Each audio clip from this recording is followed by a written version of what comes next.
Welcome to Networking RX, a podcast devoted to helping business professionals like you enhance your networking skills in order to become more proficient giving and receiving quality business referrals and improving the overall quality of your life and the lives of those around you. The Networking RX podcast is a production of AmSpirit Business Connections, an organization whose mission is to empower business success through networking. I know I've said this on here before. When was the first time you kind of knew you were networking? I can't really say when that point was. As humans, we interact, relationships. That's just the essence of who we are. But there's a word for it. The networking aspect. And I was just kind of out talking with people. When I worked for a firm, I was just kind of this chatty person, and it would lead to things. I would introduce people, and things would happen. I never really put a word to it. But it was networking. I think if somebody came up to me and said, "Hey, what are you doing?" It's like, "Well, I'm just being human. I don't know." And they would say, "Well, no, you're networking." Okay, that's what you say. So I wasn't really conscious of it. Today's guest. I'm going to try and get this right. Dana Alfirovic. Did I get that correct? Yes, you did. All right. She is the founder of Charlotte Networking Knowledge and author of How to Put Effective Networking for Those Afraid to Put Themselves Out There, or How to Effectively Network for Those Afraid to Put Themselves Out There. And she helps entrepreneurs overcome the anxiety and build authentic connections. Obviously, Charlotte Networking Knowledge. She's based in Charlotte, North Carolina. She hosts groups that are inclusive weekly events, and she has a lot of networking resources and supports professionals in forming meaningful and confidence-building relationships. And the reason I led in with what I did is I think Dana is very conscious of, hey, I'm here networking and I get what it's about, and I'm really looking at this and really trying to understand it. Before we hit record, I told her, I said, I think you're miles ahead of me with respect to this networking thing. So Dana, welcome to the program. Thank you so much for having me on the show, Frank. And hello, everybody. Thank you for tuning in. So what point did you kind of realize this whole networking thing? Or was there a point? So this was actually early on. I started networking when I was about 17 or 18. I went to an event at my high school, actually.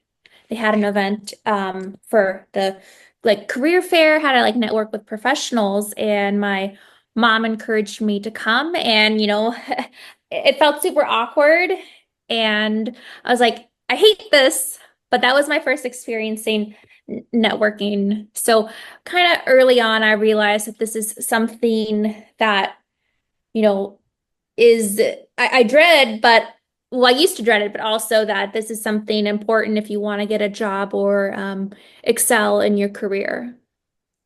Yeah, you're miles ahead of me. I didn't really figure it out until I was out of my first job. Went all the way through college, all the way through law school, and I didn't really figure. I mean, I would think I was doing it, but I didn't realize, hey, it's kind of like, oh, I'm working out, not realizing, hey, there's really healthy benefits to what you're doing. I just wasn't conscious of it, and I think that's great. For me, if I had life to do over again, if I were you and a senior in high school, it would be a whole different thing. So you work with a lot of people who, you indicate, or I indicated in introducing you, are anxiety ridden. What's advice you give people for networking through that anxiety? So I'd say the first piece of advice I would give people is to know that you're not alone. Over 70% of individuals suffer social anxiety at one point or another during their lifetime, and a significant amount of that is experienced during networking events just because there's a lot more pressure to perform a certain way. And so just know that you're not alone and you don't need to feel bad about having anxiety. And I suffered from social anxiety my whole life, and I always felt super socially awkward in high school. I would, go up to these groups. I didn't know what to say, but yeah, eventually I figured it out. But so my main point is that know that you're not alone.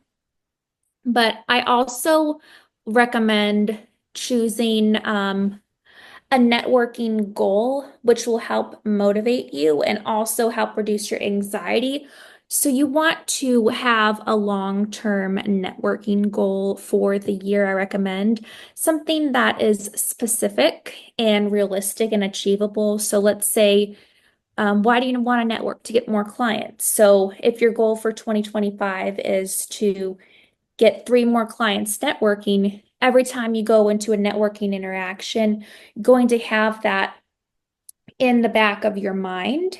And that will help motivate you at the event. And also choose one small achievable goal for that event as well. And if it's your first time networking, I recommend making it super simple and realistic for you.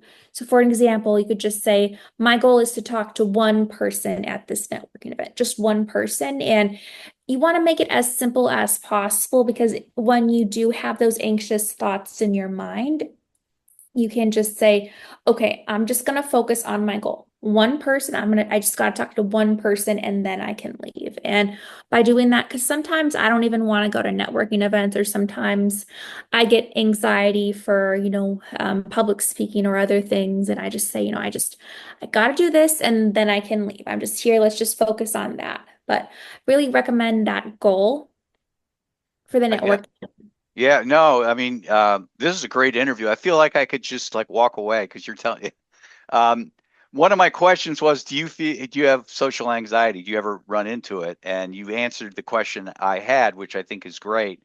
I do too. I'm supposed to go to an event after this, and it's like, oh, I really don't want to. Well, what else can I do? I will go. I think I'm at resilient enough. I can kind of push myself through that. But I Yes. think it's important that for us who are people who network for a living, that we have these same fears. And you know, it's not like we've totally conquered them, and people who have them, hey, you're on your own. No, I get it. I get those, I get that anxiety. I love the notion of having a small goal, you know, because it really kind of frames the experience, if you will. Okay, I'm here. I need to, you know, I'll use a metaphor. I need to go knee deep in the water. I'm just going to go knee deep in the water, and just do it. In fact, I interviewed a woman a couple months ago, and she shared about um, that she'll leave events early. She'll go and do what she needs to do. So if there's a 2 hour event, she's not going to be there for 2 hours. And I think if people realize, okay, I don't need to be there for 2 hours, per Dana, I just need to go, and I need to go have a conversation with one person.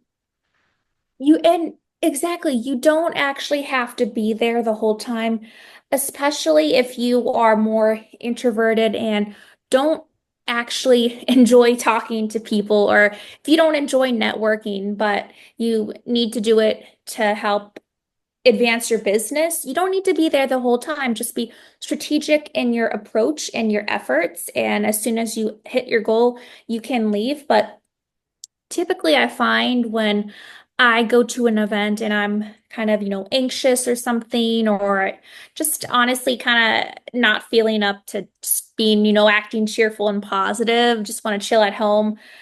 I realize that when I'm there, I become happy and positive and I want to stay for longer. So especially when you start talking to people and kind of get into that groove, I've noticed that for me. So, and that's the thing about a small goal. Once you achieve it, you're going to feel so much more accomplished and better.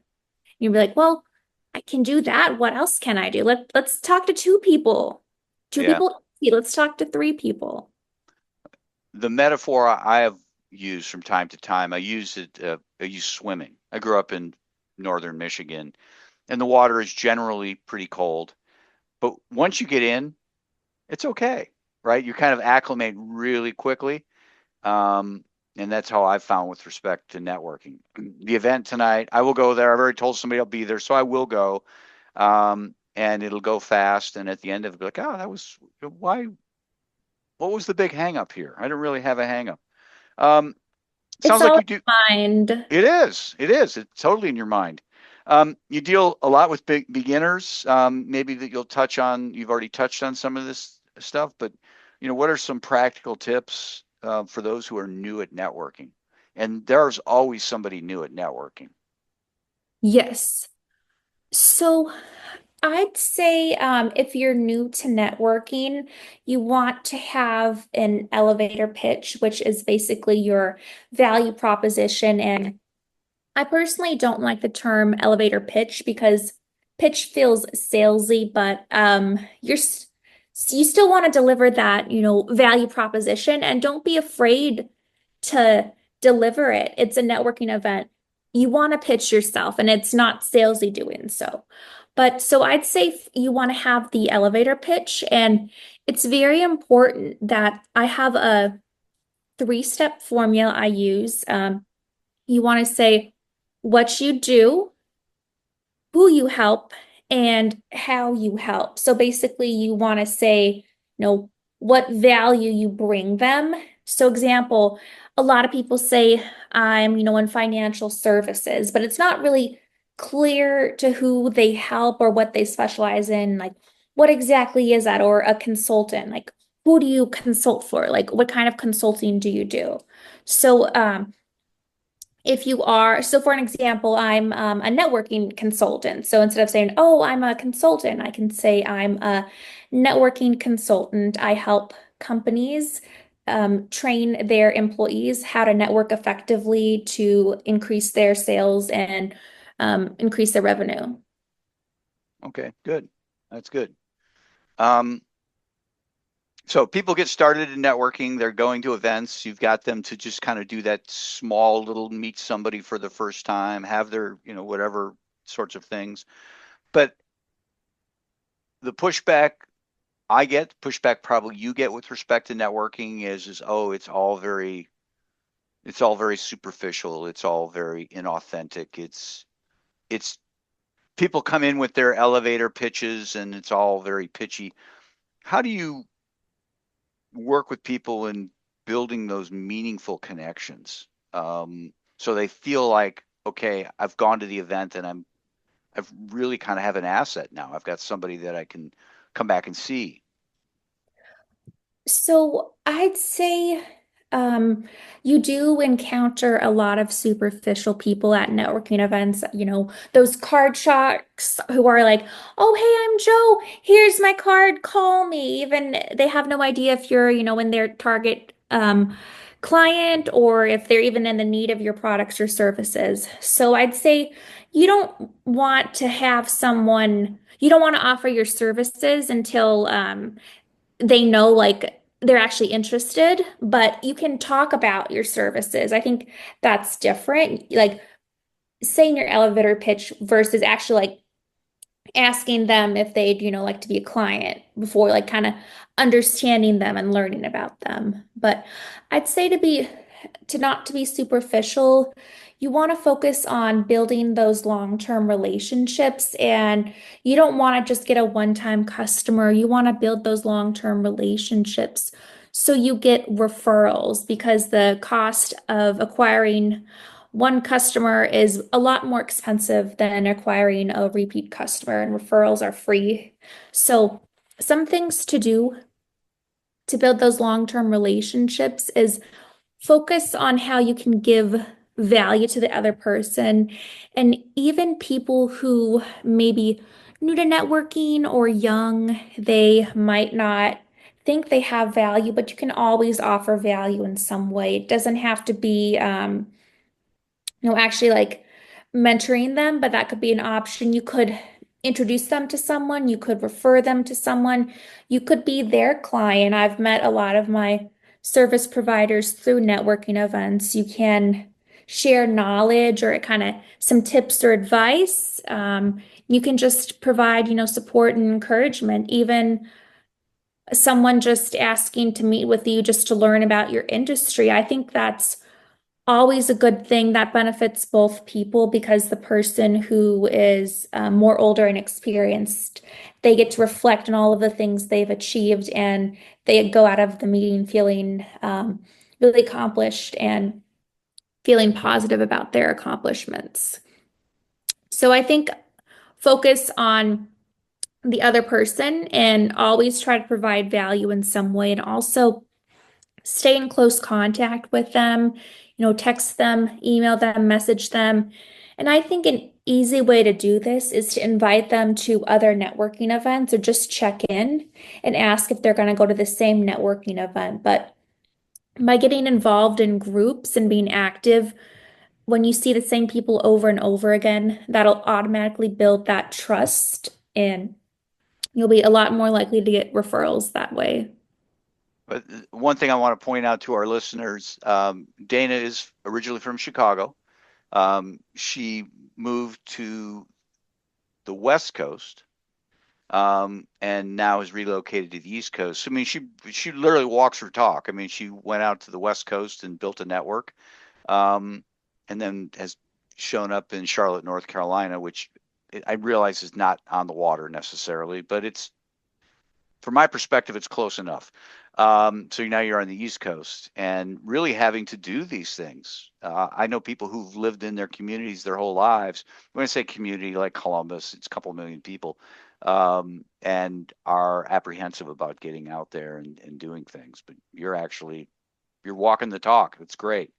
Absolutely. And I know that's why I started like Charlotte Networking Knowledge because I want to help people. And moving to a new city, not knowing anyone is really tough, especially those who are more introverted and those who suffer from social anxiety. So I really want to support people who are in that position because I've been in their shoes and I know it's definitely tough out there.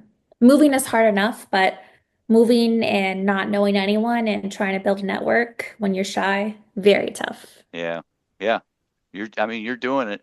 Let's shift gears. Let's talk about, Charlotte Networking Knowledge. You have that.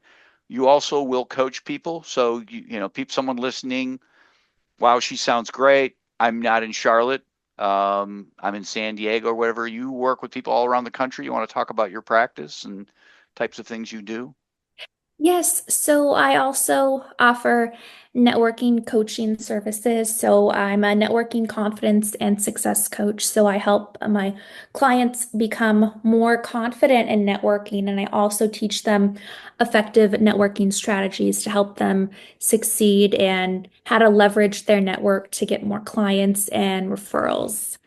And I work with clients all throughout the country. I do Zoom meetings. So if you're in San Diego, I'm jealous, but I'm definitely, I can work with you. All right. Well, there you go. I appreciate you being on. Dana Alfirovic, and she is the author of How to Effectively Network for Those Afraid to Put Themselves Out There. I appreciate you being on. Oh, you know what? What's the best way for people to get a hold of you?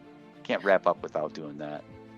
So you can message me on my LinkedIn, Dana Alfirovic, and I'm sure Frank will put the links in the bio or the description, and also on Instagram, Charlotte Networking Knowledge. All right. Appreciate your time. Thank you so much. Thanks for joining us on the Networking RX podcast. Please put what you've learned into action today and let us know if you have questions, comments, or ideas for future topics. You can email them to us at podcast@amspirit.com. That's AMSPIRIT.com. Finally, so you never miss an episode, be sure to subscribe to the Networking RX podcast through iTunes, Overcast, or however you receive your podcasts. Now get out and network with someone. The Networking RX podcast is the copyright production of AmSpirit Business Connection. All rights reserved.